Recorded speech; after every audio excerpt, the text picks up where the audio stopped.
સુરતમાંથી ગૌરવની ક્ષણ, હીરા ઉદ્યોગને વૈશ્વિક ઓળખ મળી છે। હવે સુરતમાં તૈયાર થતા હીરા સુરત કટ ડાયમંડ તરીકે ઓળખાશે। સુરતના હીરા ઉદ્યોગ માટે મોટી સિદ્ધિ સામે આવી છે। ભારત સરકાર દ્વારા સુરતમાં તૈયાર થતા હીરાને સત્તાવાર રીતે જીઆઈ ટેગ એનાયત કરવામાં આવ્યો છે। હવે આ હીરા સુરત કટ ડાયમંડ તરીકે ઓળખાશે, જેનાથી આંતરરાષ્ટ્રીય બજારમાં તેની નવી ઓળખ અને કાનૂની સુરક્ષા મળશે। EDII દ્વારા આપવામાં આવેલા પ્રમાણપત્ર સુરત અને ગુજરાતના હીરા ઉદ્યોગ માટે મહત્વપૂર્ણ માઇલસ્ટોન માનવામાં આવી રહ્યું છે। આ સિદ્ધિથી સ્થાનિક કારીગરોની કુશળતાની વૈશ્વિક માન્યતા મળશે, તેમજ આર્થિક રીતે પણ મોટો ફાયદો થવાની આશા વ્યક્ત કરવામાં આવી રહી છે।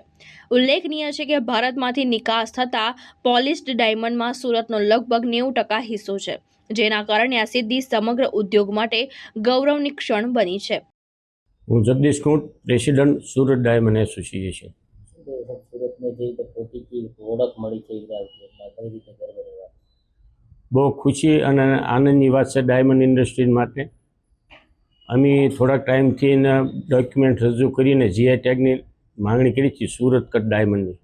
એ અમને સર્ટિફિકેટ એનાયત થયું છે। એનાથી આખી ઇન્ડસ્ટ્રીઝમાં એક સારા એવા હર્ષ અને ઉલ્લાસની લાગણી અનુભવી રહ્યો છે ડાયમંડ ઉદ્યોગ। સાથે સાથે જીઆઈ ટેગ મળવાથી ડાયમંડ સિટી તરીકે તો સુરત હતું જ તે પ્રખ્યાત, પણ જીઆઈ ટેગ મળવાથી એક વિસ્તારમાં જે પ્રોડક્શન થતું અને ગુણવત્તાસભર હોય એનું અમને સર્ટિફિકેટ મળવાથી હવે ડાયમંડ ઇન્ડસ્ટ્રીઝમાં સુરતમાં બનતા હીરા અને ગુજરાતમાં બનતા ડાયમંડને એક આગવી ઓળખ મળશે। વિશ્વમાં એની એક પહેચાન ઊભી થઈ છે અને સુરક્ષાની દૃષ્ટિએ પણ તેમને રક્ષણ મળશે।